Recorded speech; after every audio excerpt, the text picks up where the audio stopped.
هنبدأ بكام قص، وازاي نحدد المستوى، ونشتريه منين وبكام. ده موضوع الفيديو النهارده عن الزاجل كبداية، على اساس ان احنا هنعمل لوفت قوي حتى لو كان بعدد الحمام صغير، لكن لوفت صحي. لوفت بيتحدد مستواه على حسب مستوى الحمامة اللي فيه، مش على حسب كمية الحمامة اللي موجودة فيه.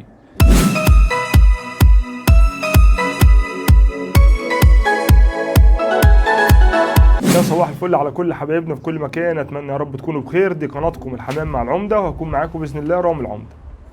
النهارده تالت فيديو باذن الله من سلسلة ازاي تبقى غاوي محترف من قصين وتعمل غية. والنهارده باذن الله هتكلم عن الحمام الزاجل، على اساس ان حضرتك خلاص قررت انك هتربي زاجل. خليكم معانا. عدد القصوص اللي هنبدأ بيها، احنا قلنا ان احنا السلسلة موضوعها اساسا عن قصين. هنجيب قصين زاجل ومعاهم 4 قصوص حضان. طب حد هيسألني، طب القصوص الحضان لازمتها ايه؟ ما الزاجل بيعرف ياكل كويس عشان غزارة الانتاج، عشان ناخد منه انتاج سريع، لان احنا هنجيب حمامتين عاليين وهنجيب 4 قصوص حضانات يكونوا بلدي، زاجل شعبي، اي حاجة رخيصة، عشان ناخد منه انتاج كتير ونستفاد بالحمامة اللي مستواها كويس اللي عندنا. يبقى هنجيب قصين زاجل بس مستواهم كويس، زائد 4 قصوص حضان. ده بالنسبة للعدد. طيب بالنسبة للمستوى، أنا النهاردة مش هتكلم في المستوى وأقعد أقول العظمة والعين وكل حاجة. بالنسبة لك كمبتدئ يهمني حاجة واحدة بس: الزاجل بيتحدد مستواه على حسب السباق.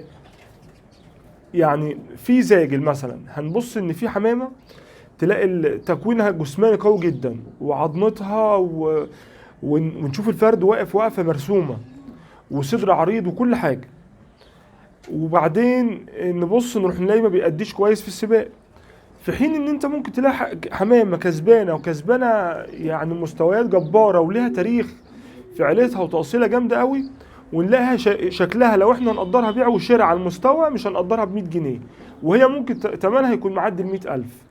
فالزاجل ما بيتحددش على حسب مستواه في ايدينا. ايوه طبعا انت بعد ما هتبقى مربي وهتطور من نفسك هتبتدي تمسك الفرد وتقلبه، بس مش هيبان معاك برضو لو ملوش تأصيلة، مش هيبان معاك غير في التجربة بس.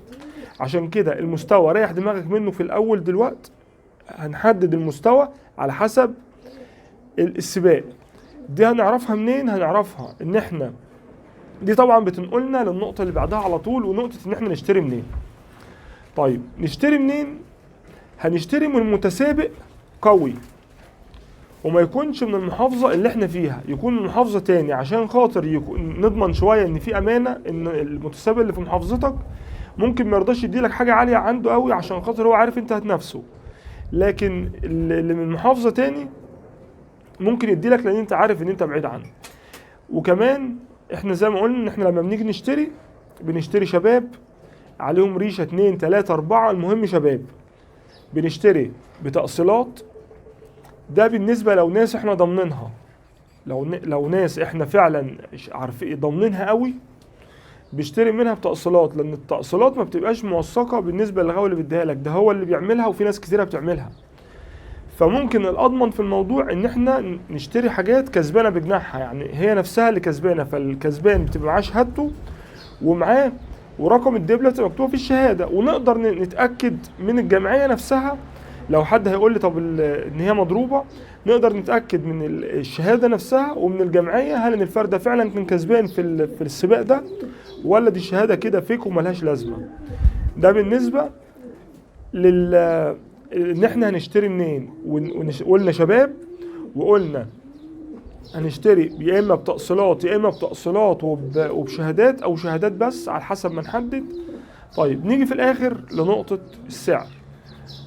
ناس كتير هتسمع السعر اللي انا بقول عليه ده هتقول ان انا ببالغ، بس انا عايز في الاول هنجيب القصين، هنعمل حسابنا نجيب قصين ب 2000 جنيه. بالنسبة للزاجل والناس اللي بتسمع الاسعار بتاعت الزاجل المربية، ال 2000 جنيه بالنسبة لها مش حاجة في القصين. لكن بالنسبة للناس اللي بتسمع اسعار الشعبي اللي هو القص ب 100 جنيه و150 و300 جنيه، المجهول المصدر ان انا هاخده اجرب فيه واقعد ارمي ورب بعد ما اربي وبعد ما اكل واشرب وادرب. تنسوش ان الزاجل ما اسمهاش غاية الزاجل، اسمها رياضة الزاجل، لان انت بتمرن حمامك كل يوم. ده في الفترات قبل السباق بتدرجهم. طبعا هنيجي النقط دي بعد كده، بس بيبقى الموضوع مصاريف وتعب لو انت مش حاطط في نفس، يعني مش حاطط في بالك ان انا هجيب حاجه قويه من الاول واشتغل عليها، يبقى مجهودك كله بيروح حضر. ما تجيبش حمام مجهول الهويه خصوصا في الزاجل، لان دول الحمامتين اللي انا هجيبهم اللي بقول لك القصين دول هم اللي هيأسسوا اللفت بعد كده. بعد ما تطلع من عندهم يطلع زغاليل، حضرتك عايز بقى تظبط لفت كويس حتى لو كان صغير. احنا قلنا بيتحدد المستوى على حسب جودة الحمام وقوته، مش عدد الحمام اللي فيه. الزغاليل يا اما بنطلعها بالتأصيلات، الزغلول منهم بيتباعوا في يعني متوسط 300 جنيه. طبعا سوقهم شغال، لان الحاجة اللي بتأصيلة ومعلومة المصدر بتبقى مرغوبة شوية غير الشعبي. وما ننساش نقطة مهمة عايز اقولها، الغالي دايما رخيص.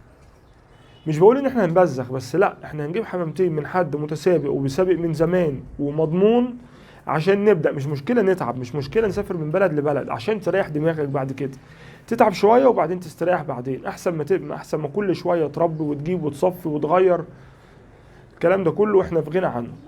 علشان الناس اللي مش متابعة السلسلة من الأول، احنا اتكلمنا في الفيديو رقم 1، هبقى سايب اللينك بتاعه في صندوق الوصف، عن تجهيز المكان كبداية للفرخ.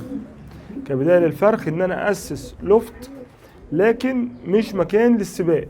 فلما بعدين ربنا يكرمنا ونبتدي في انتاج الزغاليل اللي هنخليها وعشان نسابق بيها، طبعا بنسابق بيها، مش بنسابق بيها واحنا زغاليل عشان ما حدش يقول زغاليل، انا بتكلم هنبدأ بيها.